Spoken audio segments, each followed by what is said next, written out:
This additional tool that was introduced in the Asian Bond Online called macroeconomic tracker that we named as Tracking Asia is going to be very useful in order for us to help us in making decisions on a rapidly changing macroeconomic situation in the region.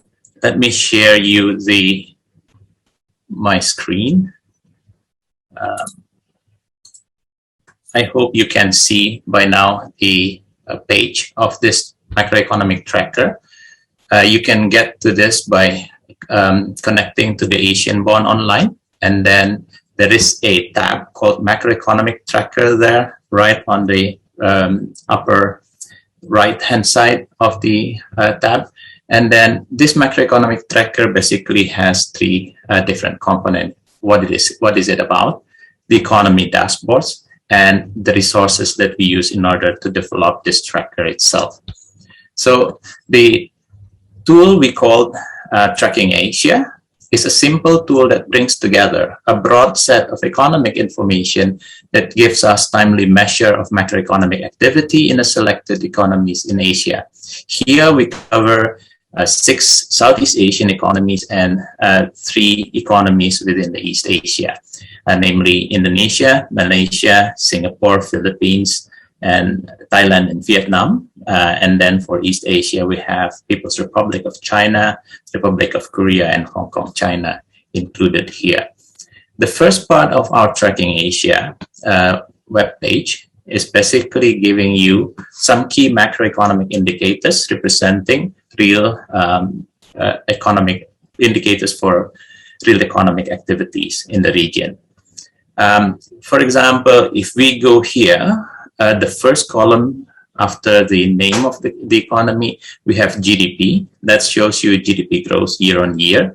And if we hover on top of the numbers and click on it, then basically it'll give you the time series of the dynamics of the GDP growth rate, in this case Indonesia, and then accompanying it there is a dashed orange line that gives you how inflation is moving within the same period for Indonesia. If we go to inflation, here in the case of Philippines, for example, we see how inflation is moving in Philippines for the past few years, with accompanied by movements in the policy rates in order to see how policy has been responding to development and inflation in certain economies. The other indicators are basically just manufacturing PMI. It just gives you the dynamics of that indicators within a couple past years. And then industrial production, also same thing, gives you the change, year-on-year change in the industrial production for the economy that you're clicking on. And the last one is export performance. So this is just a quick gauge on how real sector activity is moving within the past year. And the next section of the page, you will be given some explanation on what we are tracking and how we track it. Basically, we were tracking here real GDP growth. In particular, we are interested in the deviation of GDP growth from its trend called the GDP gap, which is a popular indicator of whether economic resources is being fully utilized, strained, or underperforming. Periods of economic expansion alternate with periods of slowdowns, and then the so-called business cycle can be inferred whenever quarterly data of real GDP and its components are released by statistical agencies, which unfortunately often comes with a substantial lag. In order to cover the missing information, we here try to develop what we call economic activity index, which basically combines monthly information, high frequency, from a variety of categories of sectors of an economy, so that business cycle can be closely tracked even though GDP data has not been released by the authority yet. And then here is how it looks like. So the next section gives you the business cycle dials. that basically shows you how GDP growth rates is performing in a particular economy at a particular point of time. Here you see that in Q1 2021, for Malaysia, for example, GDP is increasing, but still below its trend. While in Hong Kong, China, for example, GDP is also increasing, but already passes its trend, its historical trend. So that's how you see it. This is when the data is already available. How does the economic activity indicators perform in this particular area? So basically, the economic activity indicators will also tend to show you a similar picture that you see in the tracking, in the macroeconomic tracking device.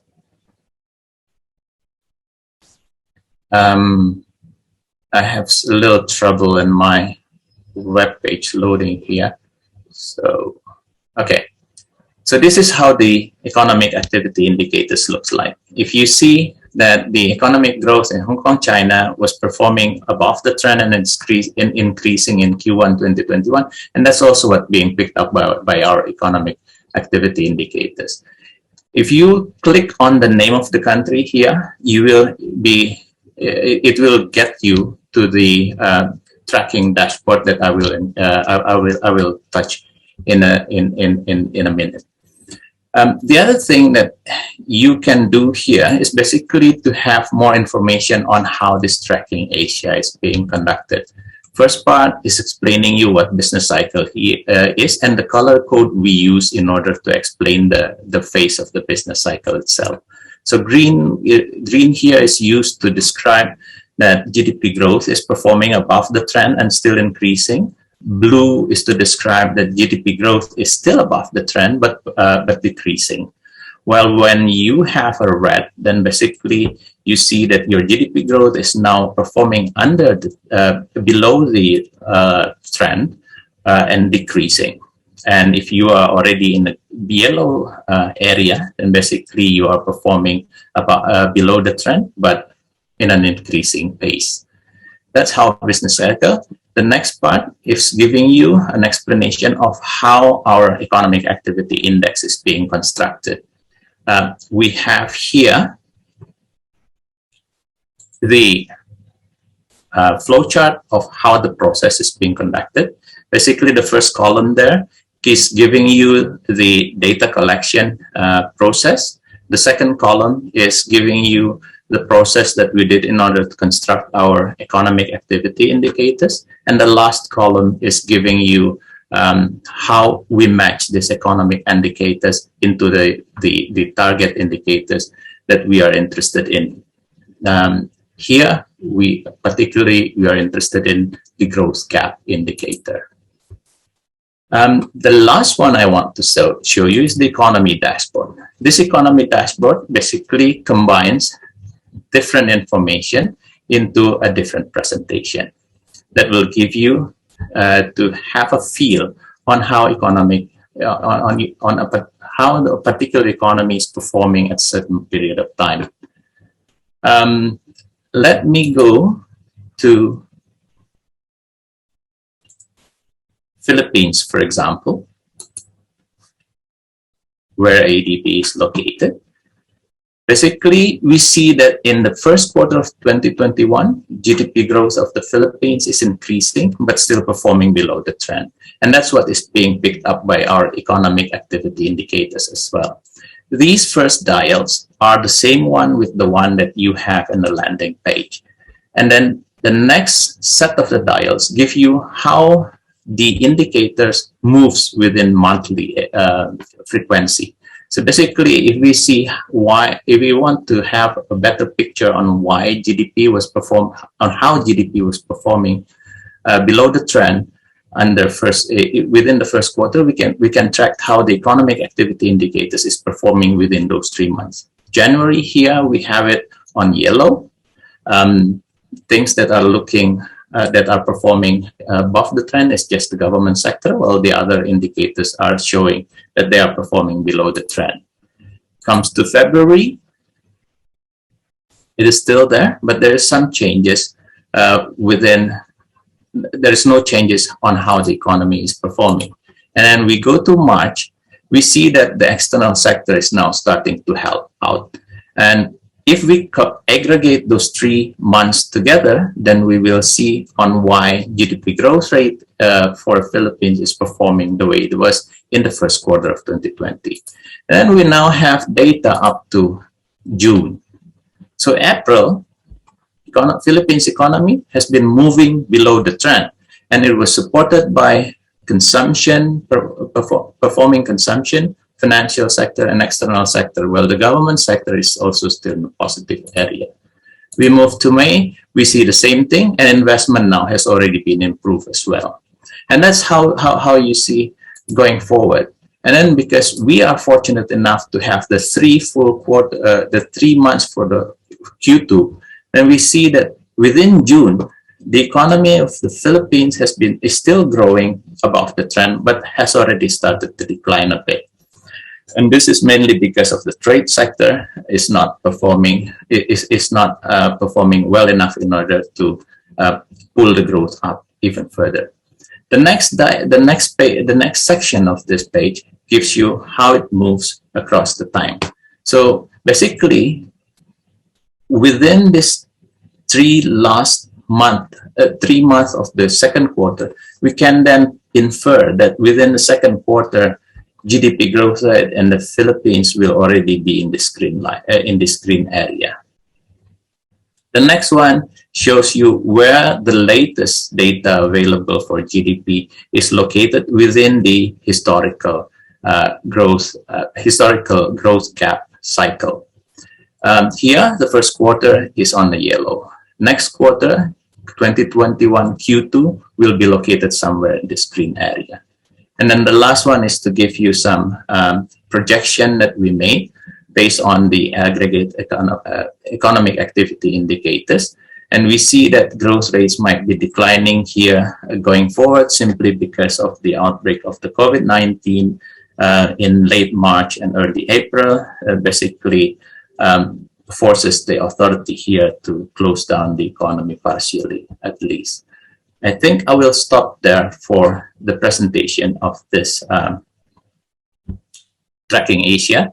And I hope that this Tracking Asia can be useful for you to help in making decisions by giving you the most updated information on how aggregate economic activity is performing.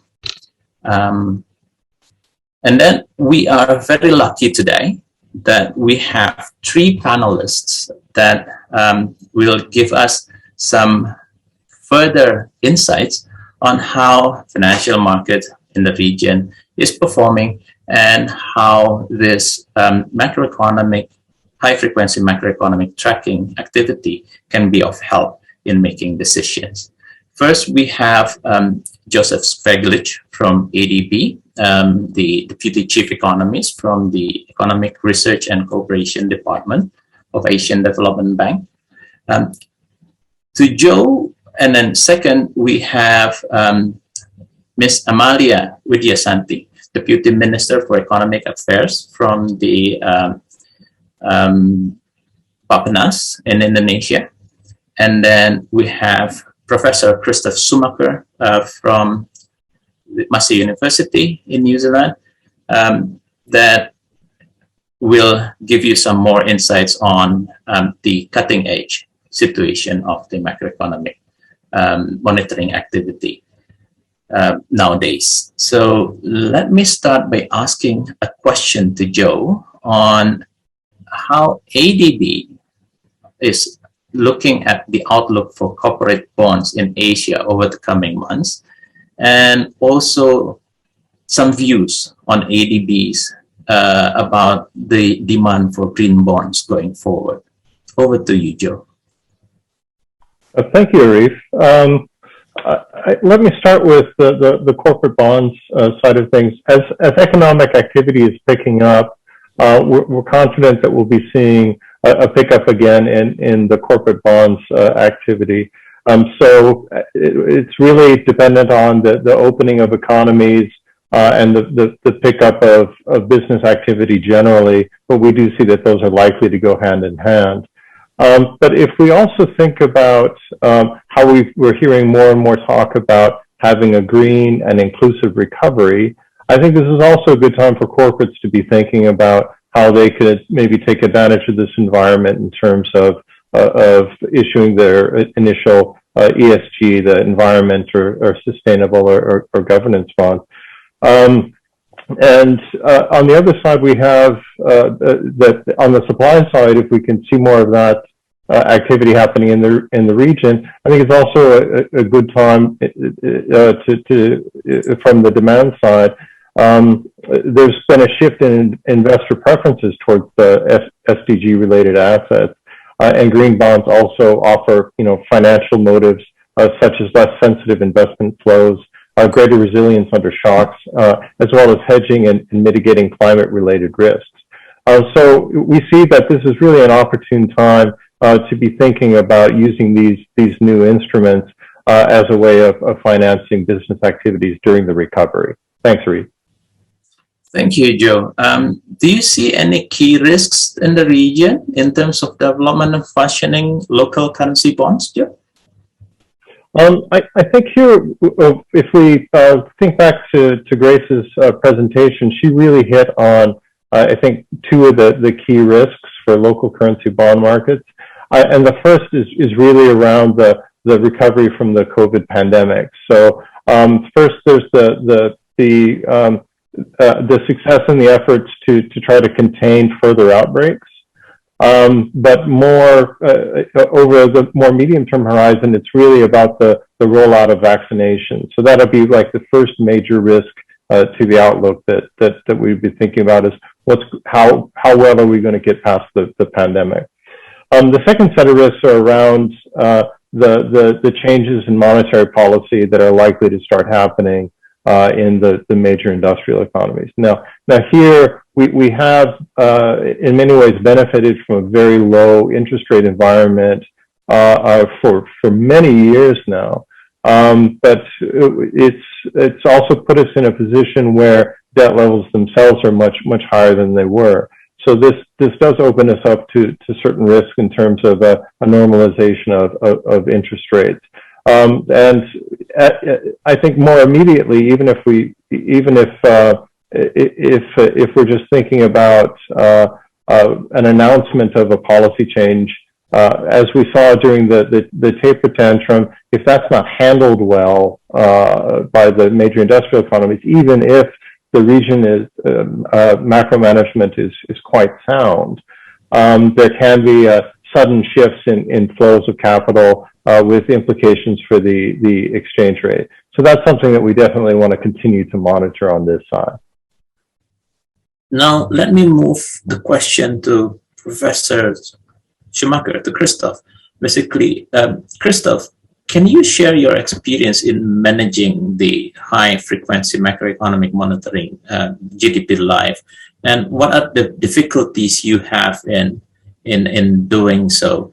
Also, there's a question on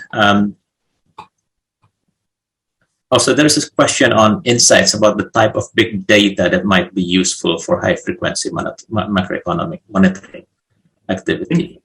Thank you, Ari, for the question. I can only always confirm what Joe just said. There are so many different aspects, for example, like poverty, that help us to manage economies, because let's not forget economies are there to increase the well-being of all people in our society.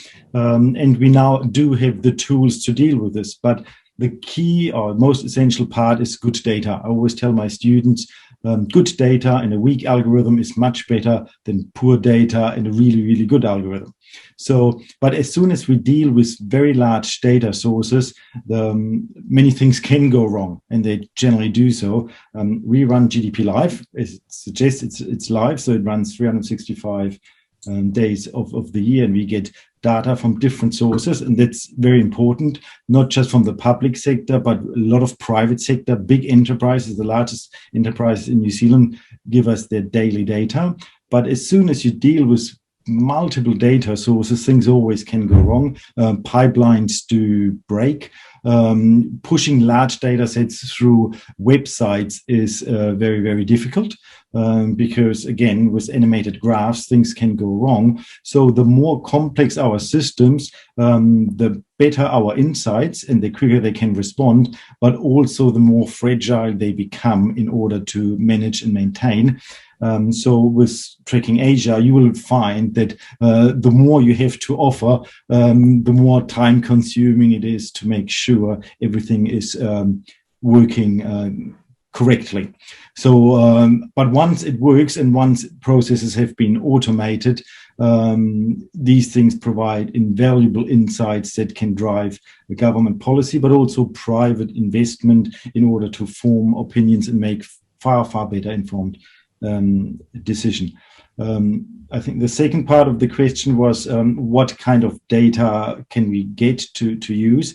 Anything you can possibly think of that you can include, because the real advantage of using machine learning is that we don't need a predetermined model. We can just put things in and see what is there in the data. I think important is that we have a combination of publicly available data as well as private sector data, because there we often get geographic locations. We know which regions are doing well. We also know which sectors are doing particularly well if we have industry live data.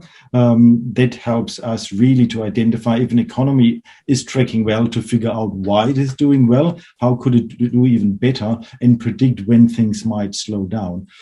So any communication data is always fantastic because it tracks people movement, which is important. Company level data, stock level data, so you know how much is actually sold rather than produced and kept in storage. And that in combination with publicly available data paints a very rich picture. And the more variety there is in the data, the better our forecasts will be.